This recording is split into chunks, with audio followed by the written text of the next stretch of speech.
Welcome to the Film Illiterates podcast, your home for uninformed, unfiltered, ill-advised movie talk.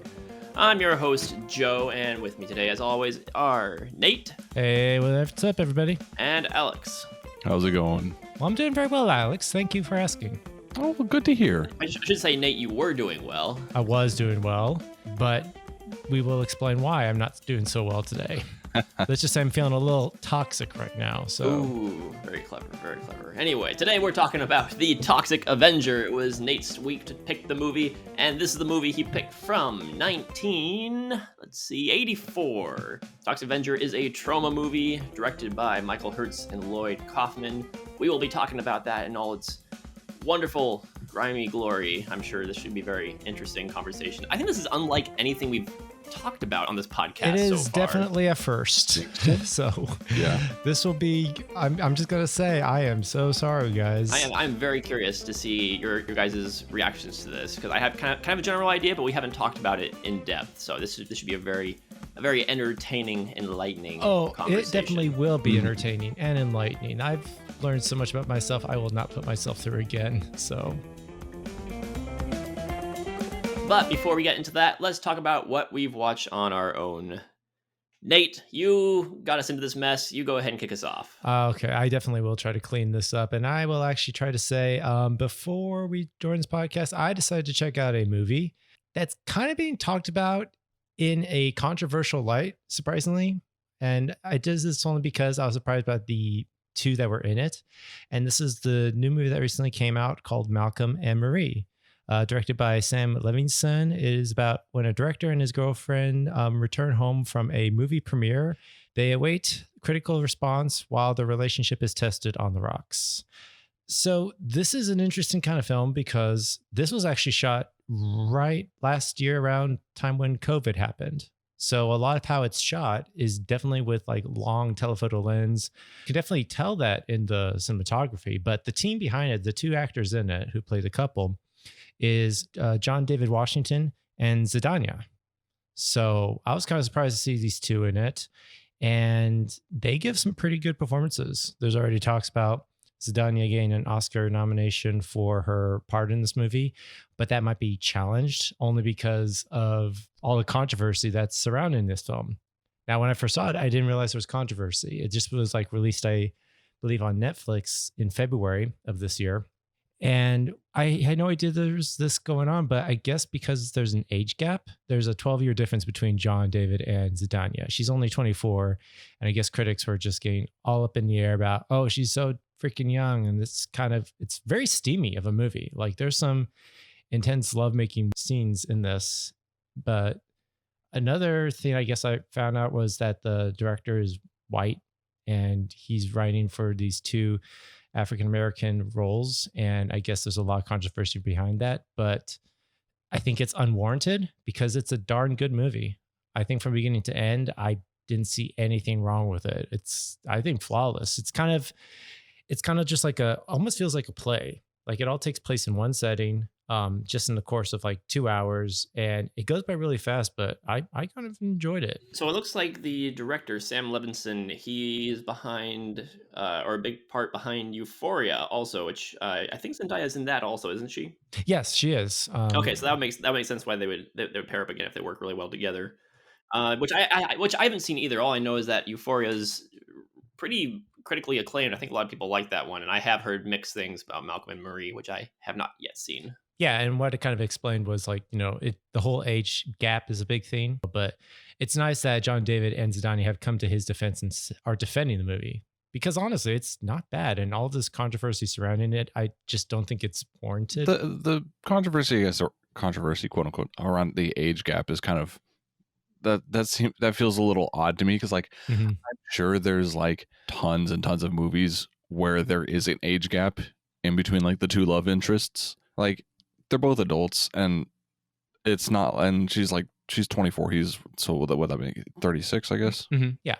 Whatever, man. Who can know? Well, I wonder if a lot of people just kind of picture her as a teenager high schooler because of Spider-Man, and I think she plays a high schooler in Euphoria also. So I wonder if people just kind of have this image of her as being a lot younger than she actually is.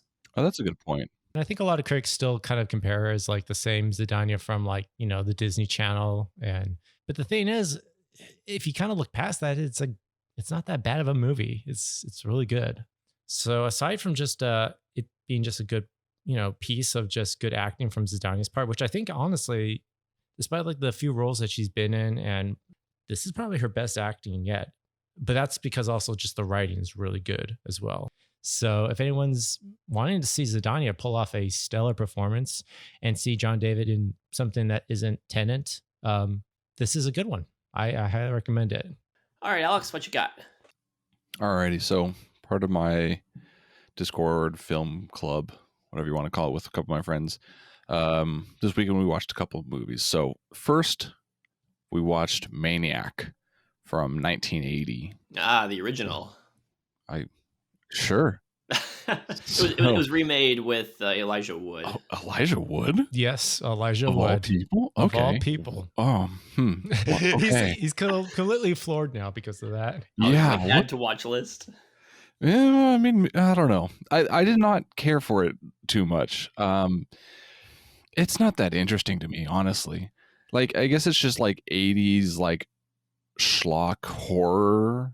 Like I said, it doesn't have, that much of a hook or something that interesting to really like pull me in and make me actually, want to watch more of it, or it really wasn't great. Yeah, I'm actually looking on Rotten Tomatoes. They give it like a 40% rating, and then a lot of other places like 6.5 out of 10. So I'd say that's even a bit high for me, honestly. probably you give it like a 2. Yeah. Yeah, that is what I gave it, a 2 on Letterboxd, honestly. I don't know. There just wasn't anything like fun or like super grotesque. I mean, there was a couple like pretty grotesque moments, sure, but like as far as like 80s like schlock horror, I feel like they could take it even further and it'd be more interesting, but they didn't, and it's weird. Yeah, like I said, it's just not that great. I don't have a whole lot to like expound upon about it, but yeah, it just really wasn't cool.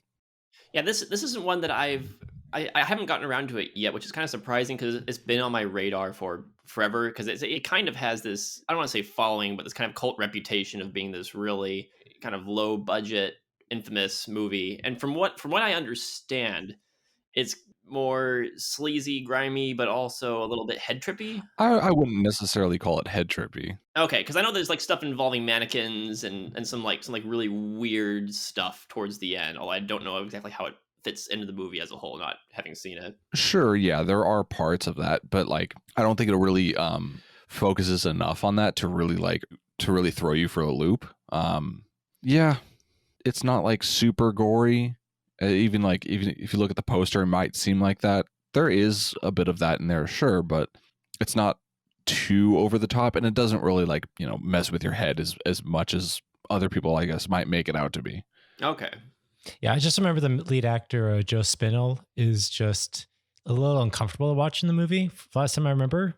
Yeah, he is okay. That is to the movie's credit. He is pretty good in it because he is creepy. Yeah, he is very sleazy. That's the word that you brought up, Joe. That fits it well. That fits his character well. Yeah, and unless that's like something you're kind of going expecting or kind of are aware of, it is kind of can be off-putting. Yeah, I had no expectations. I didn't know anything about the movie going into it. But the other movie that we watched was Return of the Living Dead Part 2. We'd watched the original one quite a while ago, and I thought it was pretty decent, fun ride.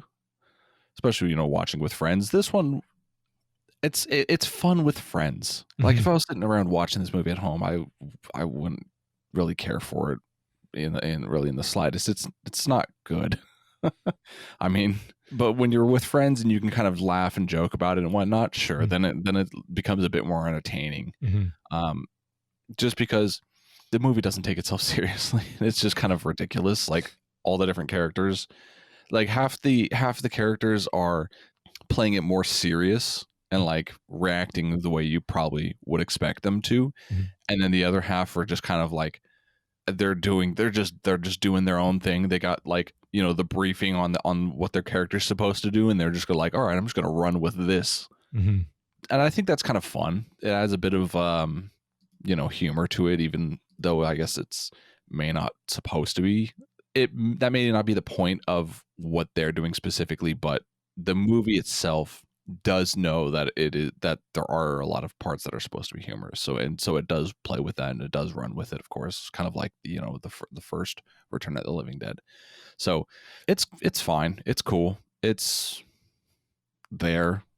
I would say I'd rather watch the first one more than this. Mm-hmm. But there are a few characters that make this at least worthwhile if you're interested in this kind of, bad 80s movie kind of deal. It seems like you got really prepped for this week before we watched this movie to get you in the mindset of that. Yeah, it seems like it, honestly.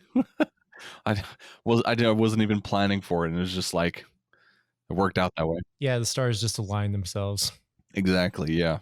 Man, the whole Return of the Living Dead shoot off of the Night of the Living Dead series is something that's been on my watch list forever. Maybe this Halloween I'll actually get through and just watch all the Return of the Living Dead movies, because those have a kind of a fascinating history, and being, quote unquote unofficial sequels to Night of the Living Dead being one offshoot because of the copyright status of Night of the Living Dead being in the public domain. So I've been really interested in these ones. Maybe we should do it and just exempt Alex from going through all that torture again. Yeah, Joe, I feel like you would like these. Yeah, I probably would. I get the impression I probably would. Mm-hmm. Mm-hmm. But that is about it for what I've watched. Alrighty, so I watched the new Tom and Jerry. Oh, interesting. And came out on HBO Max and in theaters where theaters are open. I watched it on HBO Max. 2021, directed by Tim Story. Adaptation of the classic Hanna-Barbera property, which reveals how Tom and Jerry first met and formed their rivalry. But if they're meeting now in 2021, how does that explain? It's not good, Bob. It's not at all. This movie's not good, man. So I was actually looking forward to this one, watching through all the old cartoons on HBO Max. Mm-hmm. I've been enjoying the Tom and Jerry ones more than the Looney Tunes shorts. I love them both, but there's something about just the violence of Tom and Jerry that I really get a kick out of. Mm-hmm. Yeah. So I like the fact that they were doing this kind of hand-drawn look to Tom and Jerry in the live action world. I thought that could be interesting. They could do some fun things with that. So I was rooting for this movie going in. Opening scene, rapping pigeon, I was checked out. I said, "Oh no, this is not what I want." Yeah, they're trying to be modern. They're trying to be hip. They're trying to be cool. It's one of those movies where they throw in a lot of just kind of hip hop music on the soundtrack. I don't remember there being an actual score, just more this kind of upbeat kind of music the whole time. The animation, it's not true 2D animation. It's more like almost kind of like a cell shaded kind of look to it. I mean, it looks like 2D animation, but the way they move, you can tell it's 3D animation made to look like 2D animation. Yeah, I don't know. I think that was just something when I saw the trailer, it was a little off-putting for me. Yeah, and in the trailer it didn't bother me, but throughout the whole movie, it really starts to look off. There's one side character, a cat especially, mm-hmm. who is taunting Tom the whole movie. And he looks like something out of I don't know, like I don't want to say out of a video game, but something out of just a TV low budget CG cartoon kind of, Right.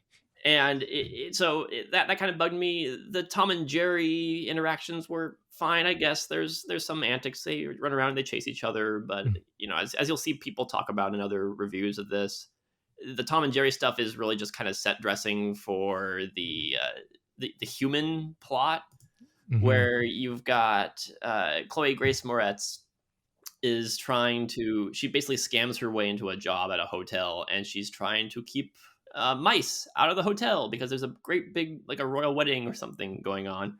I've got to say though, Chloe Grace Moretz, she is doing her damnedest with a role that gives her very little to do. I mean, she is a good actress. And a lot of her acting in this movie is just kind of giving these little sarcastic looks, or the way she says some of her lines. You can tell that she's doing a good job, but the movie is so poorly written and she's not really given anything to do. It's just kind of like you're watching this, like, this is a good performance at a bad role. Yeah. Yeah. It's like she just has had bad chips, but she's trying to make the most of it. Yeah. So, I mean, I can't say I hated it, but I really didn't have a good time with this. One of the early scenes, there's a rat is showing Jerry the mouse. He's showing him, places to live, like he's a real estate agent, and he makes a term something about like, "Welcome to your mouse house." Can I say mouse house? Is that copyrighted? I don't know. And I was just, oh, shoot me, please shoot me now. I mean, it kind of almost sounds like, I know Michael Pena's in this. Was he like doing voices for pretty much the pigeon and the other mice and the other No, characters? he's in it. He's kind of the main villain. Actually, he's playing it as himself, as a human. Like, I mean, it was kind of odd seeing. I was like, oh, he's the main villain of this movie, trying to get Chloe Grace Moretz fired. You know what? So it's kind of funny. So watching the trailer for this, and as you're describing it, reminds me of another movie similar to this in the same kind of vein that came out years ago, The Adventures of Rocky and Bullwinkle, that had, I believe, Robert De Niro in it. It had Jason Alexander in it. That, for some reason, worked better than what I was seeing done in the trailer for this. And maybe it's because they explain why those two, Rocky and Bullwinkle, were in the human world. Whereas with this, it's hard for me to kind of embrace the fact that kind of three-dimensional versions of Tom and Jerry exist with all these humans. It's like, it just felt something like that uncanny valley that it's going to just take you out of it no matter what. Oh no, it gets weirder. All the animals in this world are animated. Like the pigeons in the background, little pets walking down the street. Right. In the kitchen, there are animated steaks hanging from the ceiling. They go to a fish market, and there's like dead animated fish everywhere. I mean, this is not Who Framed Roger Rabbit. So, like, what's the point of doing this? It's very strange. I respect the attention to detail and that they remember, like, yeah, if the animals are all animated and they're in the kitchen and there's steaks in the kitchen, well, those should be animated. They should be. But see, like, they keep going back and forth, and it just creates that, uncanny valley effect. And I don't know. It's like, it could have just been better if they just animated the whole thing, I think. It was a very strange choice. Anyway, I would not recommend the new Tom and Jerry. For God's sake, if you don't have HBO Max, please don't pay $20 to watch this if that's available. And you don't have to go, don't spend your theater time going to see this movie. Yes, please. Just unless maybe there's something better that comes after at a double feature drive-in. So another live action animated hybrid movie I watched recently as well was Evil Toons from 1992, directed by Fred Olen Ray. Bert has a cleaning company and hires 4 women to clean an isolated house. They find an old book, a dagger, and a soul shred. And shred? I think it's supposed to be shroud. I think it's a typo on IMDb. And when one of them, Megan, reads an incantation, she unleashes an evil beast in our world. So this movie had been kind of, for what I read, it had been kind of pitched to me as Evil Dead meets Who Framed Roger Rabbit, which to an extent is true. There is an evil book with incantations. It has a face on the book. The book talks. David Carradine kind of wanders in and out. I know. I kind of forgot that he was like a Gideon Fisk in this. So have you seen this, Nate? A long time ago. So I went through a phase where I guess after Who Framed Roger Rabbit, I was trying to find all the taboo live action animated mashups that kind of like were following that same kind of format. Okay. Similar to that was like a Cool World. Evil Toons were kind of like those two that kind of fell in that ballpark. I remember seeing this and just it kind of similar to with Cool World. It made me feel very uncomfortable. Well, okay. So here's the thing though, is that I expected them to open the book and then it unleashes evil cartoons into their world that do all sorts of nasty stuff. There is a single animated character in this movie, and he gets a grand total of like 1 minute and 23 seconds of screen time in the entire movie. Yep. Because shortly after he shows up, he possesses one of the main characters, and then he's just in one of the main characters the whole movie. So you don't have to animate anything. Yeah, I mean, honestly, not sure with the whole budget they were working with this, but that was like probably their workaround with having to spend less time in animating it. Yeah, but so what this movie mostly is girls taking their tops off, wandering around a spooky house. Mm-hmm. Every once in a while, Dick Miller shows up, and that's most of the movie. They get killed off one by one, and a little cartoon rape monster shows up for a couple of about a minute.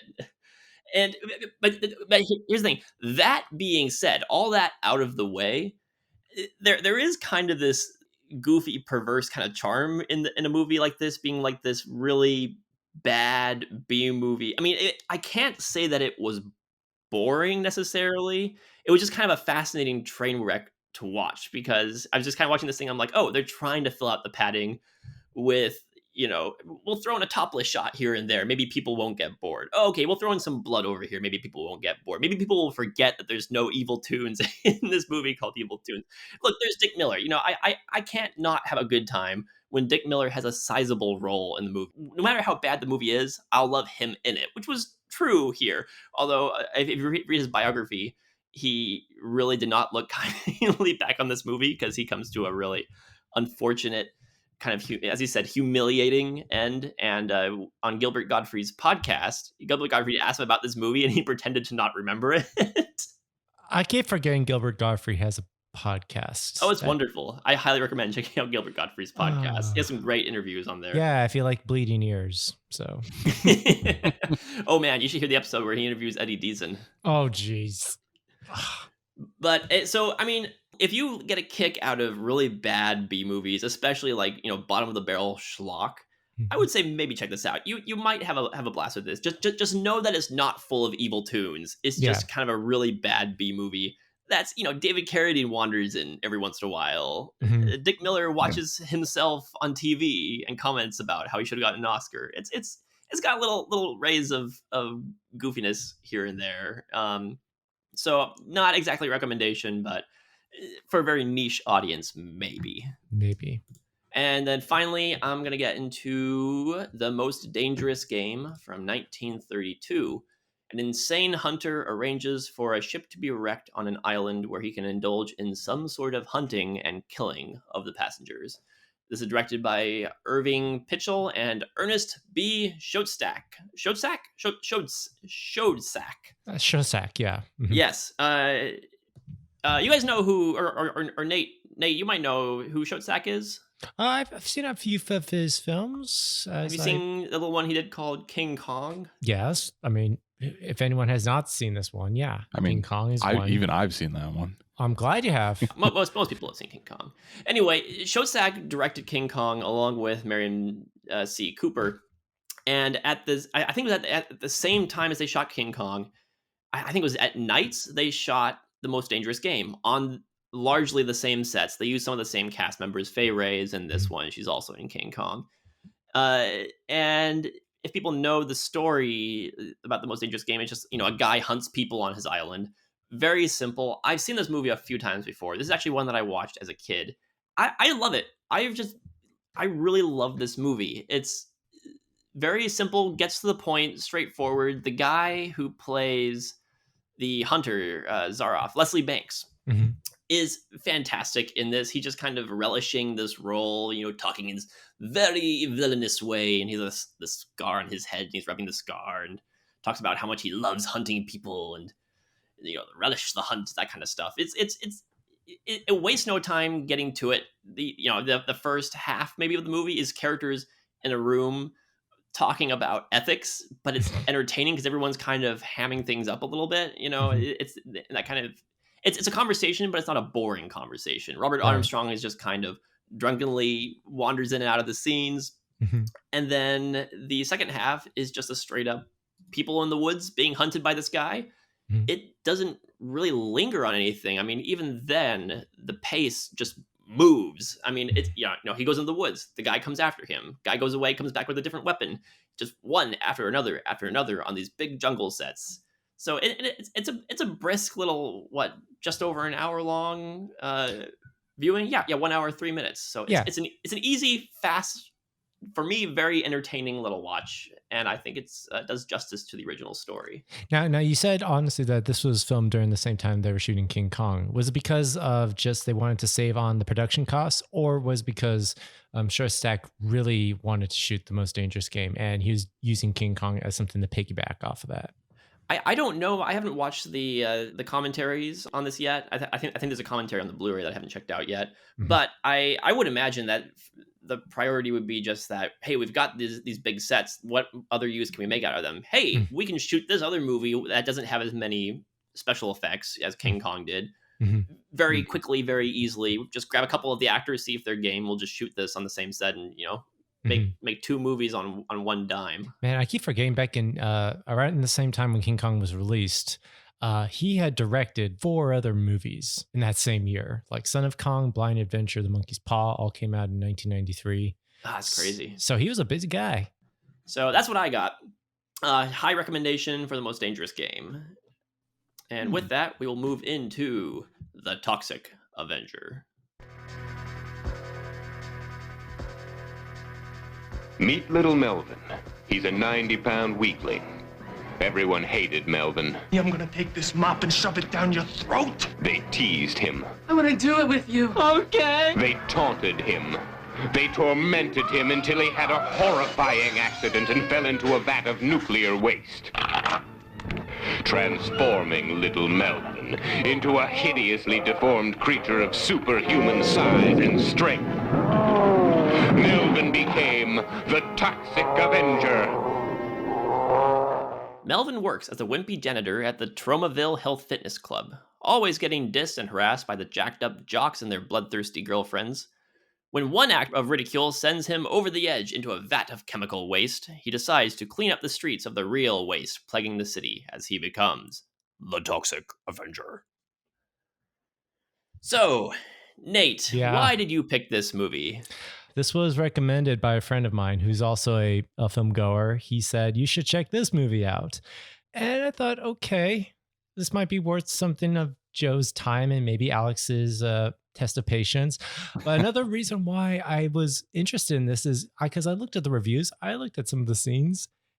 This movie has gone on to give us 4 sequels, an animated cartoon, a musical, and now Legendary Pictures has bought the rights to do a reboot of this movie. And guess who's tied to it? Peter Dinklage. Peter Dinklage. What? Yes, he's going to be in it. I don't know how, if he's going to be the voice of the guy or if he's actually going to be, Peter Dinklage himself walking around as like this, crime fighting Toxic Avenger beating up. I would imagine if you had Peter Dinklage in the movie, he's probably just going to be playing the Toxic Avenger. And this is probably going to be a very loose remake, quote unquote. Pretty much. I mean, I think they got the same guys of Troma Entertainment to kind of like help with the production of this movie. They're going to also be distributing it. So Lloyd Kaufman and Michael Hertz. Yeah, they're going to have their finger in this, hopefully in good ways. But that's the big reason I wanted to check this out. So you had never seen this before. It sounds like before being recommended it, you didn't really know much about it. So how did you react to the Toxic Avenger watching it for the first time? At one point, I had to really stop and ask myself, did the guys who direct this make pornos? Because literally the opening scene just feels like we're kind of getting into a porno. The way it's shot, the actors in this, it just has really low value, really low cheap value. And even when I looked up the Troma Entertainment, they kind of dabbled in that. Sexified comedies, schlocky pictures. And this was like their big break, actually got them success. So yeah, as I'm watching it, it just became something else. It was like a weird Frankenstein monster being pieced together. And I'm still trying to mull it over. This is like 80s schlock to the max. Pretty much. Yeah. It's like anything you can picture in your mind about 80s schlock, they put into this. Going into it, I pretty much knew nothing really about it. I had heard the name, multiple times over and over online, but I had, never checked it out. Toxic Avenger, sounds kind of lame, honestly. I was just not expecting it to be this. No, not this. Yeah, I was expecting it to be kind of like, some sort of 80s schlock, sure, but the levels that this goes to were far beyond what I had imagined for this. Everyone who acts in this movie, you can tell they're doing their own thing. I think the biggest laugh I get is, sad to say, it's from the jocks who are like picking on him, Bozo and Slug, right? And I think so, yeah. They're just over the top with their, oh my gosh, I want to do something. Yeah. At that point when I saw that, the guy just looking straight at the camera, I'm like, I can't take this movie seriously. This not even on a humorous level. So I have a little bit, not not a lot, but a little bit of a history with this movie. It seems like you have a history with every movie we get on this channel. So, I mean, it's true. So when I was in high school, I was taking a film class at the local community college, and one of the guys there asked me to help him out on the 48-hour film project, which, if anybody knows, 48-hour film project is where you have to make a short film within 48 hours. So I was part of the writing team, and we were waiting in the producer's house while he went to go get the instructions of what the prompts were, what the genre of film we were going to make, what kind of props we need to use, that kind of stuff. Mhm. So I was hanging out with the other writers in this guy's house, waiting around, and someone put on the Toxic Avenger. Oh wow, And yeah. I don't know, like, if they just had it lying around as a VHS or DVD or what, but so I'm sitting there as a high school, and bear in mind, I have a Catholic homeschool background, so my parents wouldn't let me watch anything remotely close to the Toxic Avenger. So they started playing this. I'm like, oh, what's this? This looks kind of interesting. And then after like a few minutes, just my little innocent film brain went, is this porn? Is this what we're watching? I'm surprised you didn't get that from the first 2 minutes of this movie. Yeah, exactly. But then it was like I was also super hyper violent. Like this kid's head gets run over graphically on screen, Oh and my my gosh, brain yeah. was just like, what is this? What am I? Movies like this exist? Can we talk about that scene, please? Because I feel like that scene is a huge defining moment in this movie where it's like it's either make or break for you when watching this. Oh yeah, well I think that's the moment of the movie where you kind of realize, like, oh, this is that kind of movie, because before then it's very goofy. The characters are very exaggerated, over the top, bug-eyed. They're playing into the comedy, which in a lot of 80s comedies that doesn't necessarily work for me. I think it's a little too over the top, a little too overt. In this one, it kind of lent itself, in my opinion, to the low budget, just kind of devil may care attitude. Let's just throw anything at the wall. Everyone knows exactly what we're doing. Let's just go for it. And that's the moment, though, because I mean there isn't really any violence, I think, until that moment, and it's in your face, kid's head being just destroyed by a car while these Yeah. villains gleefully laugh about it. Oh, not even that. Not even just that. The girls get out and they're taking Polaroids of the kids massacre. I'm like, what the F? Yeah, and that's the moment we realize, like, oh, this is a movie that's it's just trying to be as tasteless as it can, and it's just running with it. Oh, it goes even further than that. When Slug's in the back of the car and everyone's like, oh, come on, let's go do it again. He's like, no, I have to get up early in the morning because I have to go to church. It's like, really? You putting that joke in? Yeah, at that point, if you hadn't figured out the movie by then, Mhm. that line right there just seals the deal and tells you exactly what kind of thing you're going to get into. Absolutely. Yeah. Since then, so I don't think we actually ended up watching the whole movie back then. I think we had to pause it like halfway through. Years later, I think it was around college, post college, I finally checked it out, watched the whole thing.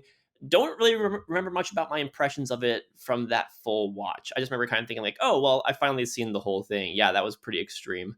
And rewatching it this time, I've got to say, I think I kind of love this movie. Oh no, what have I done? I can't say that I'm surprised. I mean, honestly. I'm not surprised either. I kind of feel like I just kind of was wondering, like, okay, is he going to be a little bit different reaction to this? Nope, it's same old Joe. No. Well, this is a movie that I classify in the trashterpiece classification. I put this along with Tammy and the T-Rex or Hollywood Boulevard as just a movie that's just going for broke, and it knows exactly what it's doing, and it knows exactly what its limitations are, and it doesn't care. They say, hey, no one's going to watch this thing, or maybe everyone will watch this thing. We have no idea.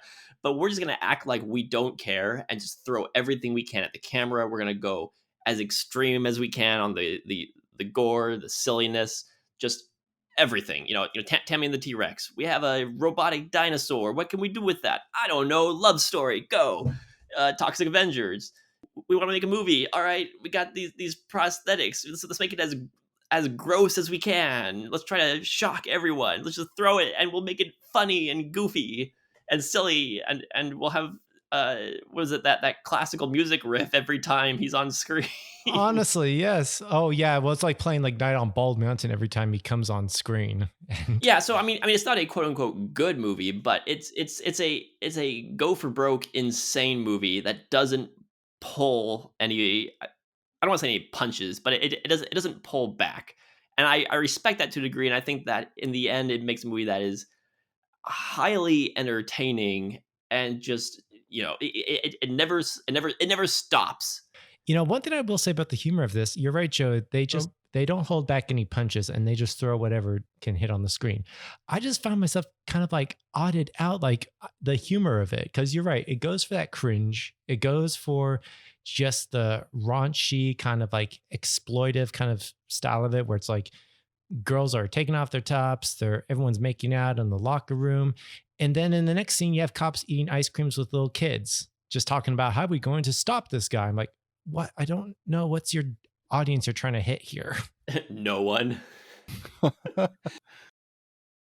I'd forgotten just how disgusting this movie is. Toxie's whole outfit is just covered in mud and grime and bodily fluids, and even stuff like the vats of toxic waste. They're the green with like this little like I don't know like snot bubbles coming out of them. Probably whatever soap that they had in there to give it like that fluorescent green look. Just like everything is just disgusting and trashy. It's like what I would picture like a Garbage Pail Kids movie to be, but jacked up to 11. That was my thought too. It's like this has Garbage Pail Kids like written all over it as far as just that kind of level of production value. And actually, I looked up in the history originally. The guys who produced this, they originally wanted to do a horror film. Like they had read somewhere like, oh, horror films are kind of like going to the wayside. They're not popular anymore. So this was like their way of like, oh, we're going to bring it back. Unfortunately, it becomes this thing. It becomes more of like a weird vigilante superhero parody. Yeah. And so less of a horror film, but you can see the little elements that they're trying to throw in. Like I think they make a reference to the Elephant Man or to Frankenstein here and there. But once they kind of knew, oh, this story is becoming more of a superhero movie, they just owned that and went with it. It is interesting how this movie has spurred a following. Like there are sequels that were made from this. There was a kids animated series that was like a spin-off of this. A musical was adapted from this.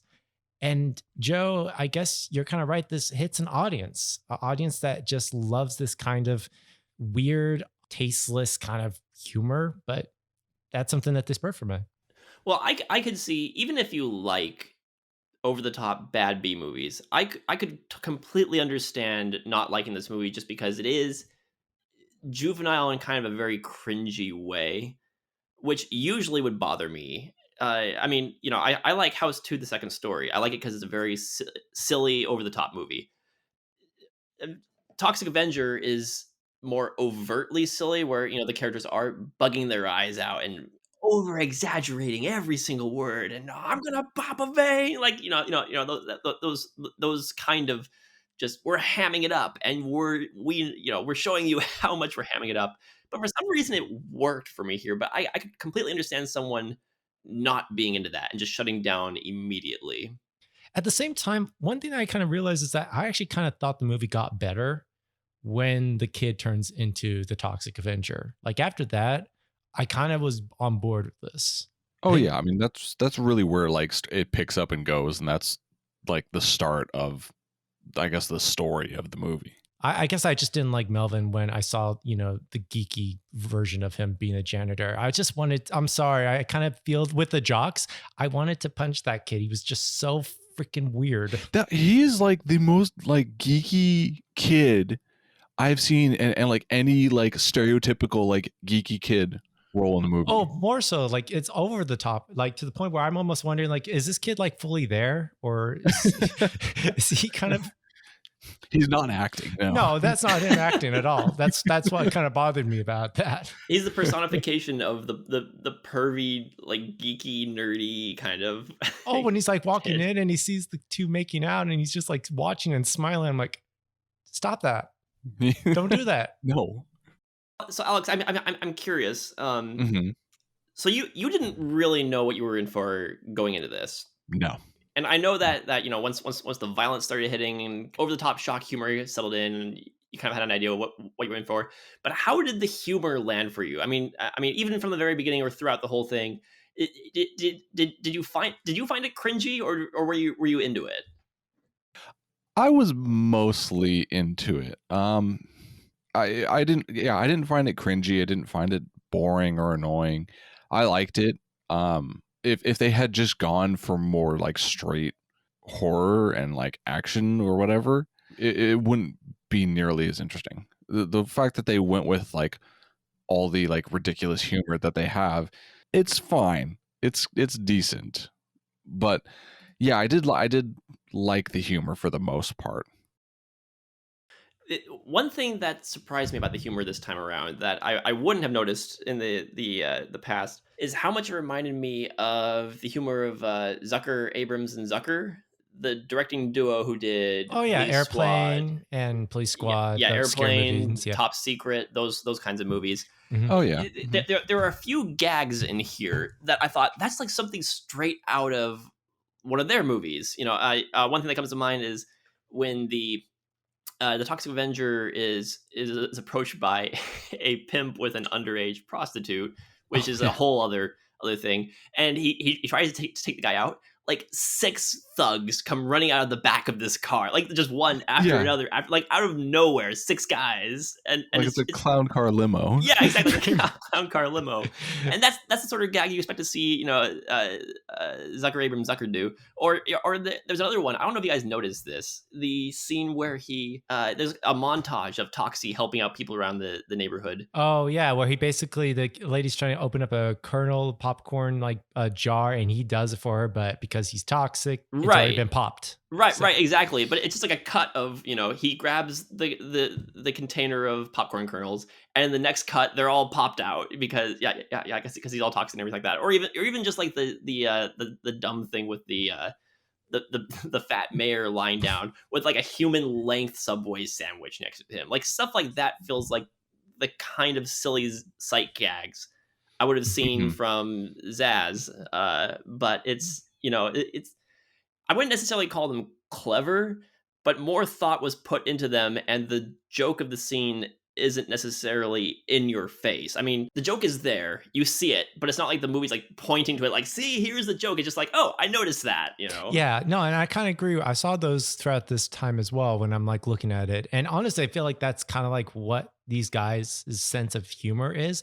It's just because it's kind of going back and forth so much. It's going from these visual gags that seem kind of like, oh yeah, if you see it on screen, it's kind of funny to look at. But then when it's like, oh, but then we're also going to be, having a scene where these guys are exaggerately overreacting as they're beating up an old lady and stealing her car. And you don't know if there's going to be a sex scene in here. It's like, you don't know when to switch it on or off. And I feel like at least with the Zuckers, they mastered it to the point where it's like, it's a constant visual gag and on screen, like, slapstick that it keeps the momentum going. With this, I had to feel like, okay, I have to gauge back and forth to know, okay, that's funny. Okay, this is that level of funny. Yeah, that's a good point. It does swing between more of like the kind of like revenge scenes where Toxic Avenger is like, getting back at all the people who've done them wrong, or just the general like thugs and whatnot of the city.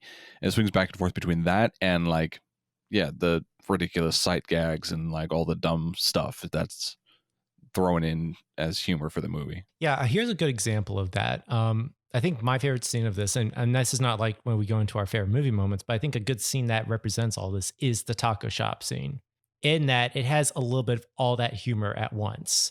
It has the guys coming in who's saying, you guys better drop your tacos because we're all going to rob you. Like that kind of stuff. Yeah. And then the next minute they shoot a dog and you see the dog slide across the floor. Yeah, dude, what the hell? Why? But then it goes back to, the main leader thug who's talking all jab and stuff like that, getting his arm ripped off. And he's like, what the heck? We were just kidding. And it's like, that's like a good example of, I don't know what switch they were flipping on, but they were just going crazy with it. Yeah, or when the guy with the shotgun just blasts a dude. Oh, and yeah. He's just like, It was self-defense. Yeah, or them like, the Toxic Avenger bending the bars around the guy and then frying his hands. Oh yeah. Like all that kind of stuff. Yeah, and then the cops come in later and it's like, I got a strawberry thick shake over here. What do you got? Oh my gosh, a pizza with the works to go. Yeah, so it's like that's a perfect example of like the humor that is just thrown into this movie just in one scene. I gotta say, I laughed really hard at the dog getting shot. What is wrong with you? Just I mean, okay, you see the blind girl in the restaurant with the dog, Yeah. and these guys come in, and this movie, like this movie graphically killed a kid on screen, so you know that anything goes. Yeah. But just like seeing the dog get blasted, like how extreme it is. It just, I don't know, something was very, very kind of Looney Tunes funny about that to me. I think what was hilarious though is like when we cut back to the dog when she's crying over him. The dog is alive and he's breathing, his eyes are open, and he's got like ramen that's supposed to represent intestines coming. I'm like, really? This is where the production. Okay. One point I was a little disappointed was when Toxie disembowels a guy, shoves his hand into his stomach and pulls out the guy's intestines, because I'd seen that scene in Riccio and it was done much better in Riccio. I've got to say, I was a little bit disappointed with the fake guts just kind of thrown in the guy's stomach, as opposed to actually seeing a hole get punched through a guy's stomach and pulling like a long rope out. Yeah, and that's another question I have for these guys. Is like I looked at how much it cost to make this movie. Like it was really cheap to make this movie. I don't doubt it. I mean, looking at like who they were able to wrangle as like the extras, as the thugs, as the pervs who are like terrorizing the people. It's like, oh, these guys are just longtime people who've worked with them in New York City. And the fact they use ramen to represent a dog's intestines already shows that's what level of, production value they're trying to put into the makeup. I mean, it works kind of for what they're going for. It does. But you're right. I agree with you. Such a build up to that punchline, Joe, deserved a better delivery.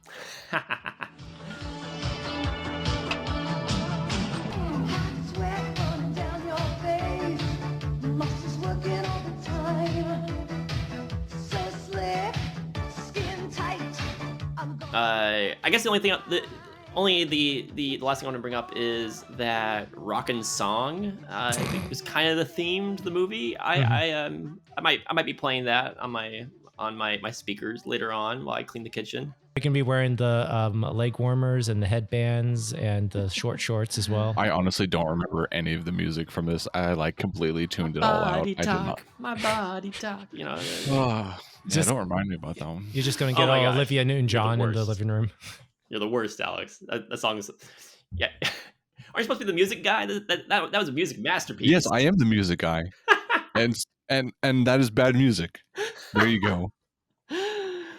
Alrighty, Nate. Final thoughts. Would you recommend the Toxic Avenger? And give us a movie moment to remember on the way out. Sure thing. I'm kind of like up with you, Joe. This is definitely a movie. If no one has seen this for the first time, watching their reaction, this is like you get a group of friends with each other, just either to riff it to death or just to see people's first reactions to it, because people can go either way with this. They might even think this is funny and hilarious, or they might be turned off to the point where they think, what is wrong with you? You just messed up. Because this movie has everything in it. And it's just impressive that this has have some kind of like an audience or a following. And the fact that people want to bring it back for a reboot shows to me that there's some people that think this is cool stuff. Like it's not on the level of like a Tommy Wiseau film, but there is some heart into this. There's some passion behind it. You can sense that in every frame of this movie. As bad as it is, these guys put their heart and soul into it, and it's just a weird little just like creation they made, and a movie scene that I would have to say that stuck out with me. I would have to say the taco shop is the one that will be forever ingrained in my brain. But I think a one that I like to reference is the little person getting thrown into a dry cleaning tumbler. Yeah. Only because, for one, when Toxie's basically beating up all the bad guys, it's justified. They're thugs, they're crooks, they're bandits who are going to do harm to people. No, he just goes into a cleaner's, picks up this little person and kills them. I'm like, why? There's no reason. Did he just go bad for just one scene and that's it? Yeah, that was weird because apparently that's exactly what happened. He just couldn't control himself. He just wanted to kill a little old lady. No, but at the same time, later on, it is just shown that this little person was doing some embezzling, doing some bad stuff behind the scenes. I think they said she was a trafficker or something like that. Yeah, So, I was gonna say like she was bad. Like maybe he had like some sort of like sixth sense. He could perhaps, but like even if that setup or that exposition wasn't like explained, him just doing this randomly made no sense at all. But at the same time, I thought it was hilarious, and that's just the tasteless side of me coming out as well. Yeah, my literal notes for that scene was like, wait, what the little old lady do? And then like 5 minutes later, oh, never mind. All right, Alex. So kind of like what Nate was saying, like, don't watch this movie alone. That's boring. You're not going to get the most out of it. Watch this with your bros. Grab some beers after pandemic, or you can watch it on Discord and whatever works.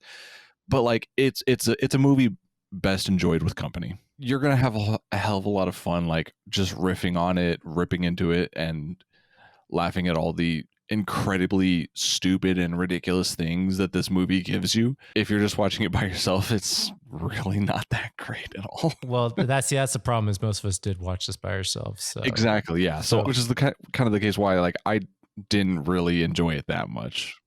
Like looking back on it, I find a lot more things that I do like about it, but like in the moment watching it, I wasn't having that great of a time. It was just like kind of shock just to see where this movie was actually going to go.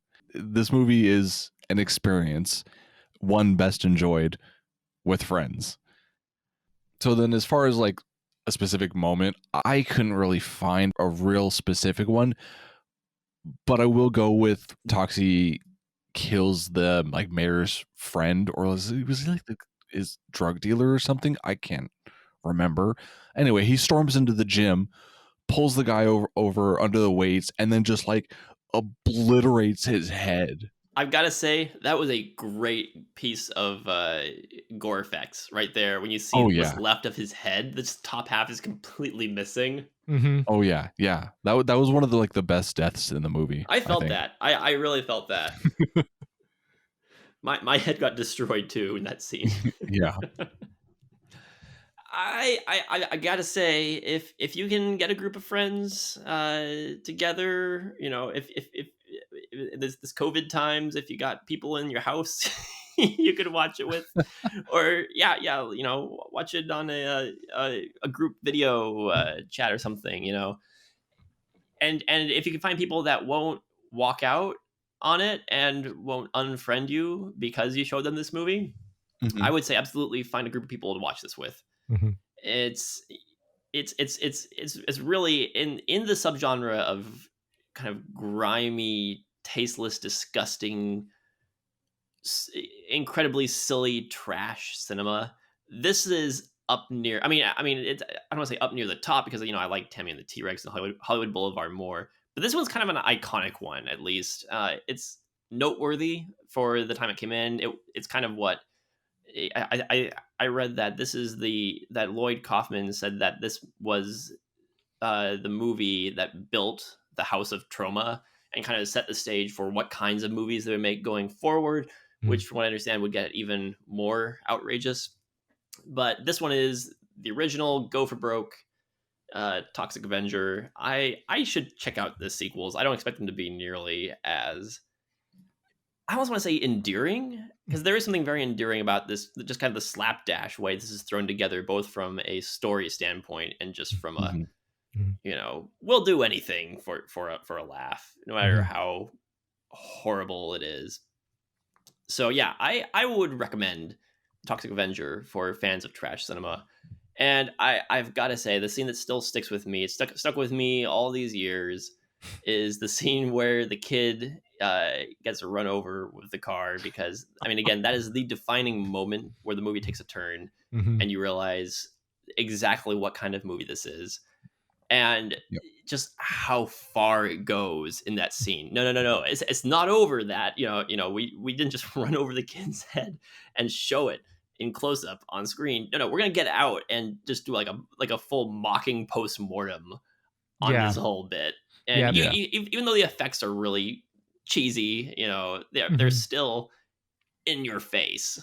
Yeah. So yeah, that's the moment for me there. I actually love how all of us picked a moment where it got violent to a certain degree, and there's some kind of carnage that was shown, and how macabre it gets. Like all of us picked a scene that's like that from this movie. Yeah. It really shows that we're kind of sick fucks. Oh yeah, well you kind of have to be if you're gonna sit through this movie. Yeah, maybe. You know, I kind of feel like, Joe, maybe you ought to let your kids actually watch the animated cartoon that was a spin-off of this. Was it Toxic Crusaders? Toxic Crusaders. I mean, that looks actually really good. He showed me the trailer for that. I was like, you know what? This looks fun. It reminds me of like the old 80s, early 90s cartoons that would be on Saturday morning. It has that vibe. Oh man, that was back in the time when all these kinds of movies got animated shows for kids, or even musicals. I've got to say, I wasn't as surprised to find out that it has a stage musical, or that it has an animated show, because you know, Evil Dead has a stage musical, and a Reanimator. Oh, Reanimator, yes. Right, that one has a stage musical. Rambo and RoboCop got animated shows. The thing about that I think makes Toxic Avenger stand out from that is that, you know, RoboCop and Rambo they're extreme movies, but they're also very well known movies, and they're respected movies. Mhm. Toxic Avenger, you hear they're making an animated show of it, and you're like, are they doing it as a spoof? Because this movie is so outrageous. I mean, even Mhm. compared to those movies, I don't know if, you know, content wise it's more graphic, but it's, you know, I could see some kids sitting down in the 80s and watching RoboCop. What parents are showing their kid the Toxic Avenger? I don't know. Yeah. With a catchy tune like that in the beginning, yeah, they would watch it. So I mean, just the fact that something so outrageous as the Toxic Avenger got, you know, a musical and an animated show, Mhm. it just kind of, I guess in the 80s anything goes. And what was kind of interesting is the guy who ended up writing the music for the musical was the lead keyboardist from Bon Jovi. So Oh, wow. All right. it kind of shows it hits everybody in some way, and some people become, as they say, fans of this in one degree or another. Anyway, that'll do for this episode of the Film Illiterates podcast. You can find us on filmilliterates.com, where you can find more podcast episodes like this, and videos on occasion as well. Tune in next time for our next movie. Alex, what are we going to be watching next time? We're going to be watching Corpus Christi.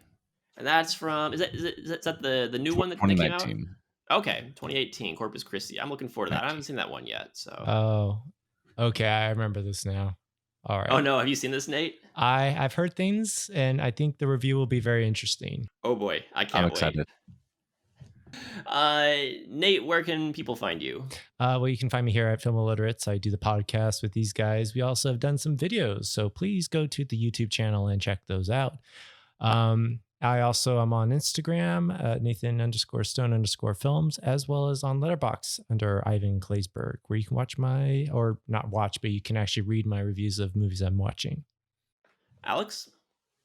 You can find me on Letterboxd. If you want to check out what I'm listening to, I'm on Rate Your Music. And if you want to see what anime I'm into, I'm on my anime list, all under the name Half Scrim, HALFSCRIM. And then I'm also on Twitter at Alex D. Patton. And you can find me on Twitter at film_illiterates. And you can also find me on Letterboxd, where you can see all the wonderful, terrible movies that I've watched and what I have to say about them. Once again, under Film Illiterates. And of course, watch all our videos and podcasts at filmilliterates.com and youtube.com/filmilliterates. In the meantime, keep watching movies and keep it easy.